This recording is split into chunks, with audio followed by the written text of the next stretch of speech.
2016 to 2020 5-year financial plan, Monday, January 18th at 6 p.m. We need a motion to approve the agenda, which is for police services. I'll make that motion, Mr. Mayor. Second it, Mr. Mayor. All those in favor? Carried. Thank you very much. And so the public knows, it'll be provided an opportunity to ask questions and comment after the departmental budget presentation. So our first presenter, our only presenter this evening, is Inspector Mac Richards. Welcome, Inspector Richards. Thank you and good evening, Mayor and Council. Pleased to provide and present to you tonight the budget for 2016 for your policing services. You'll see that the budget is consistent with the previous year, while at the same time ensuring that a professional, progressive, and responsive police service is maintained.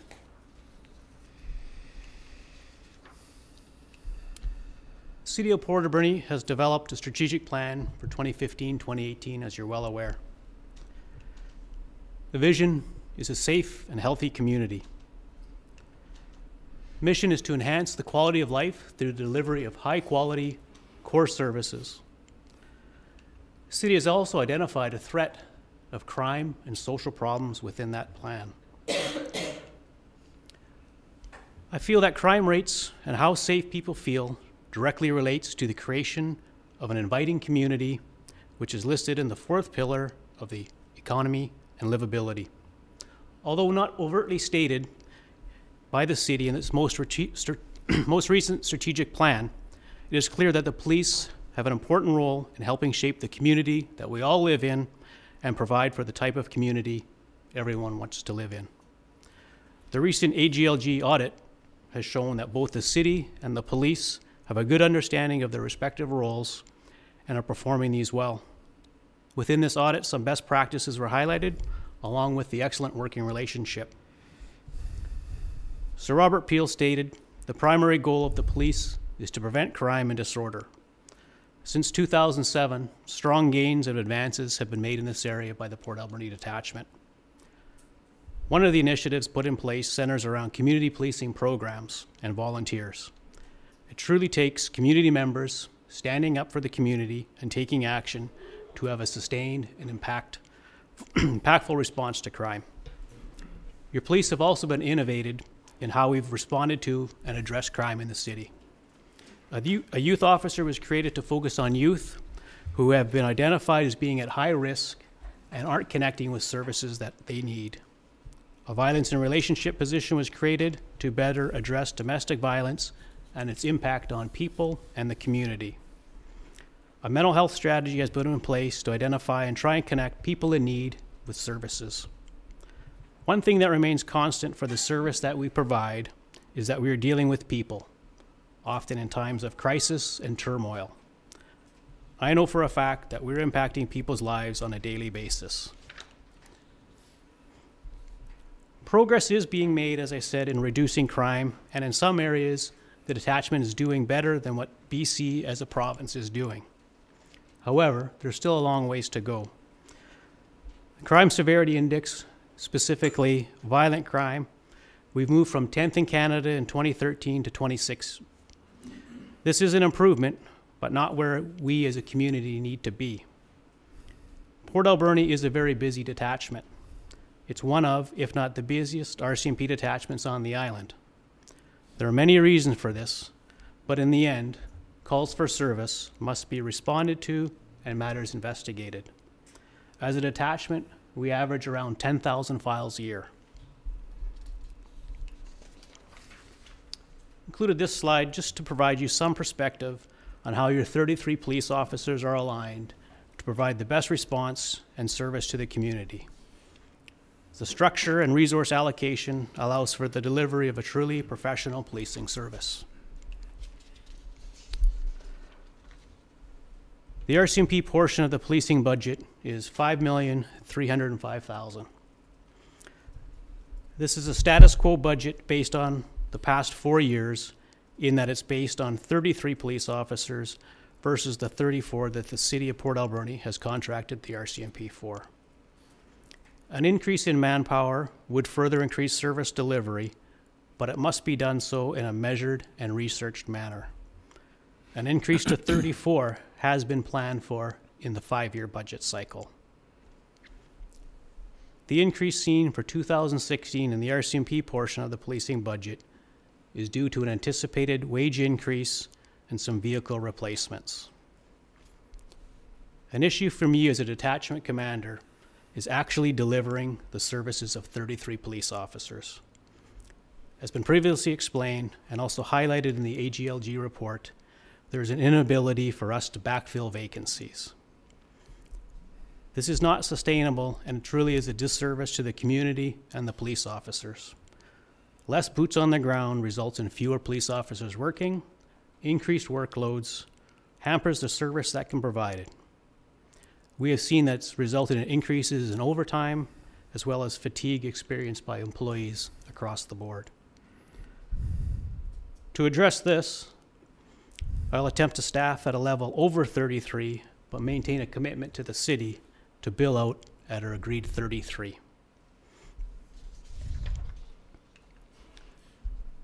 This slide outlines how city employees are aligned to assist in the delivery of policing services.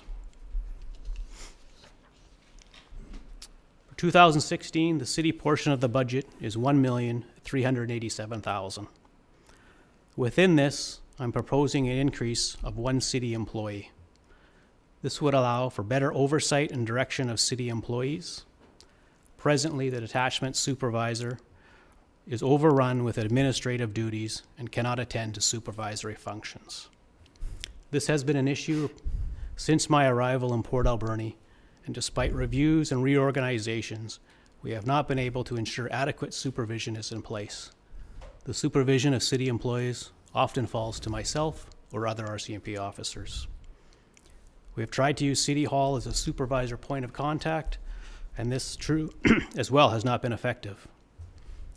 Additional employee will increase efficiencies as noted in the AGLG report, provide an opportunity to move non-essential enforcement activities from RCMP officers to city employees.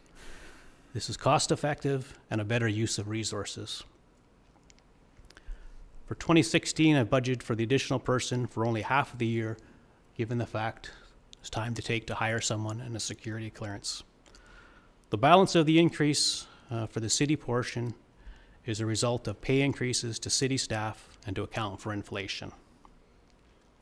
Just like to speak a little bit about the crime prevention budget. This is a key to delivering our programming, our Citizens on Patrol, Speed Watch, and community policing. As noted by the AGLG, it's an excellent use of resources to achieve crime reductions. Although we're allotted $25,000, approximately 20% is expended to pay for the operations of the community policing office, which is around $5,000 a year. There are a number of revenue streams coming into the city through detachment operations. The numbers on the slide are just an approximation due to yearly variances, but are reflective of what we have seen over the past years.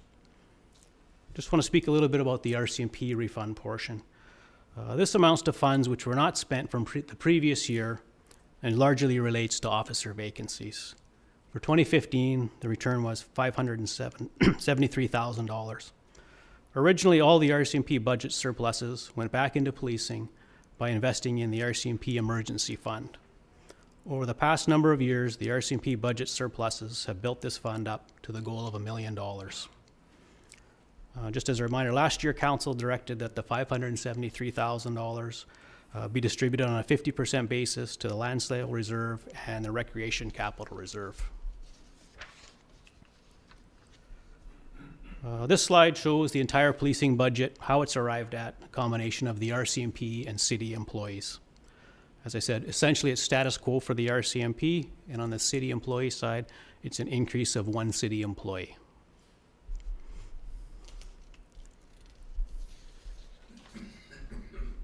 That's it in a nutshell. Explains, I think, go back one here for you.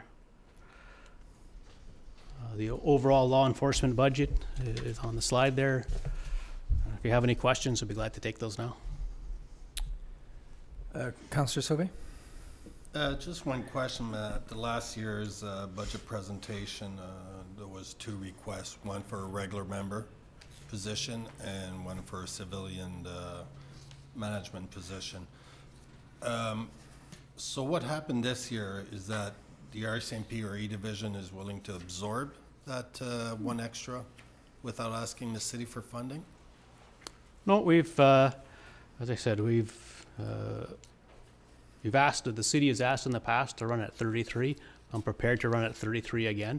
As I said, I've got some strategies in place to run our staff over 33, knowing full well that I'll have vacancies. And as I said, the end is to build the city for 33. I may run at 34 or 35, but the end goal would be to bill at 33, which is what we're hoping we agree to in the budget process.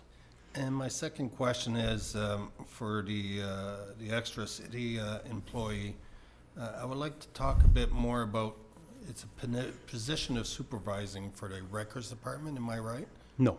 Or is it just all the city staff? We have a supervisor in place at the detachment. It's a supervisor administrative position, but with the way the amount of workflow is, that position is mostly administrative, very little opportunity for supervision. My proposal is that we hire someone on a city employee side that can remove some of that administrative work so that the supervisor can perform supervisory roles across the board. As I said, we have 10 and a half full-time employees as well as part-time and casual. So we're pushing close to 20 employees with truly no supervisor in position but not in function. Thank you. Councillor McClement? Yeah, like you say, you asked for this, requested this position in probably the last two budgets, if I recall correctly. I might have a vague memory somewhere. But I guess I always get the bit of a hang up. We got 10 people, they need another supervisor other than a part-time one. What are the qualifications you're looking for in this city employee that you feel that is needed? Well, essentially, that this position wouldn't be the supervisor. Said we have one. So what I would be looking at for is someone that can perform the roles that we have within the detachment to absorb some of the administrative work. We have a number of different roles. That could be the front counter. It'd be something that we could take some of that pressure off the one clerk, allow her to do supervisory roles. So that would be administrative work, front end policing. We work in a kind of an odd environment, and we have sort of peaks and valleys, and when we're at a peak, everyone is busy and overrun. And we need someone to sort of be able to come in and help out in different sections. So it'd be a bit of a jack of all trade, but working within that clerical field. So there's some specialized training that was within the detachment that we can't just bring somebody in to fulfill that role. So we do have some backups that can do that role, but in order for the backup to do, that leaves a vacancy. So this person will be able to come in and backfill some of those positions, allowing us to reallocate resources where the greatest need is.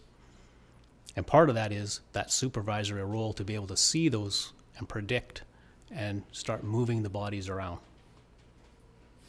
Okay, Councillor Minions? Thank you. So, sorry, just to clarify, the person that you're proposing we hire is not a supervisor. The current supervisor would take over being a supervisor, and you're looking for a clerical staff? That's correct. Do you have an idea of what that would cost? I know it's built into your number, but how much of that is it? How much of your number is it? I believe I use 50,000, which is probably a bit of an overestimation for half a year, but Okay. In that ballpark, once you take in salary and benefits. Thank you. Inspector Richards, you referred to the crime severity index. Yes. Is that just for the city of Port Alberni, or is that the The whole way that the crime regional severity index works is that's for a region defined by the federal government, which is more than just the city. But what I can say is the vast majority of the calls coming at the Port Alberni detachment are within the city of Port Alberni. It's we did just under 12,000 calls last year, and 10,000 were in the city. In the city, but with city residents, or would they be people who are not resident of the city from somewhere else and coming here, and we have to deal with them in the city? We don't track by that. It's where the offense happens. So whether somebody from outside in or our own, and the same across the board. That's how everyone does it. It's where the crime takes place. Does it take into account, does it include traffic offenses or not include Not traffic? in the crime severity, no. Okay, thank you. Anything else, Council? Okay, well then, public, press, interested in clarifying anything with Inspector Richards?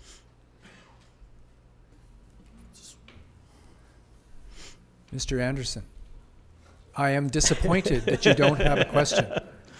Councillor Sobey? Just one short question. Victim services, that falls under the province, or is there any contributions from the city towards victim services?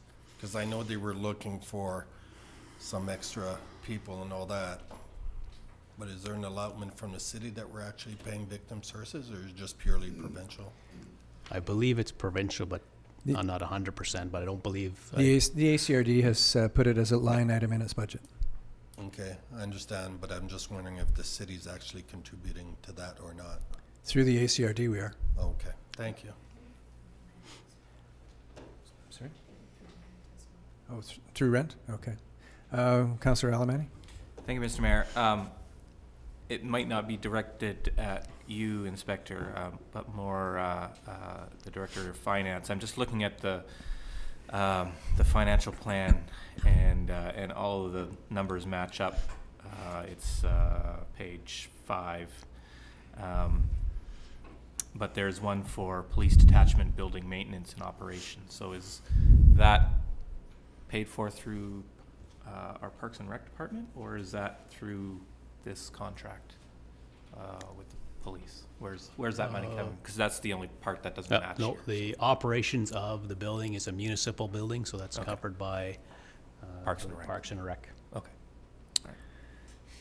I note that there's almost a $300,000 difference between 2015 2016.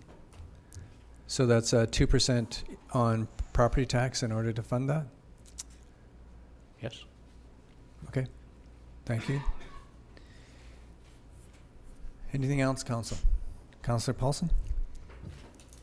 Just for clarification, Inspector Richards, in 2014, the actual was $4,338,000, and then let's just skip to 2016, which basically puts it $1 million more. Is that just reflecting 33 staff members instead of 34?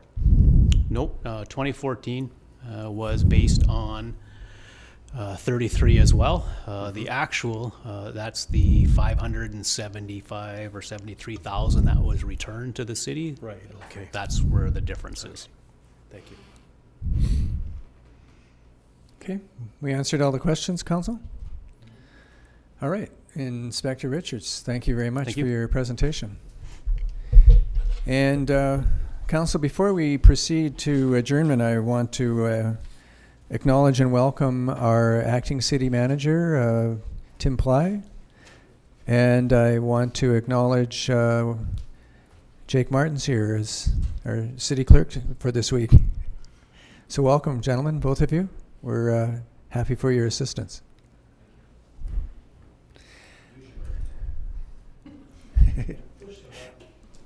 Councillor McClellan. Yes, thank you. I would just like to make a couple of suggestions to small items to include in the budget sometime along. Always we sort of, something comes up, we pass a motion and we do it. But if it's already there, it might be of assistance. And the two things that I'm thinking of is that maybe not always done. And one of them is what Councillor Polson and I just attended the Truck Logger Association. And I think what we should be doing is, my suggestion is that we send 2 people again next year and go just on from Thursday morning to Saturday morning. and because that's when you got the most people, and we would save a bit of money. We kind of booked to go over Wednesday night. It didn't work anyway, and I talked to the people. They said nobody was at it, so it would have not been all that beneficial. And the other thing that I would like us to look at just for this year is that the Community Forest AGM is in Lake Cowichan, and maybe more than just one councillor could go and learn a bit about the other community forests. It's not far away, and it's easy access is what I'm thinking. No flights and all that stuff Right. involved. Yeah, good So suggestion. just suggestions for things to discuss somewhere along the budget program. Okay, thank you. I saw Jake writing, so that means that he's got the record. And when we get to these places, it'd be good to be in the room, the hotel where the session is. Well, it actually makes a big difference, especially if one of us is wounded. The UBCM was me, and the truck loggers was Ron, so we had to use some taxis here and there. And it's also for when we're doing things, like trying to connect with people, they're there, and we're there the whole time, and we don't have to go away and come back. Right. Okay, thank you. All right, council review. This is council want to provide direction or request information in addition to what Councillor McClement has mentioned. No? Okay, then a motion to adjourn would be in order. So move. Seconder? Second, Mr. Mayor. All those in favor? Carried. Thank you very much, everybody.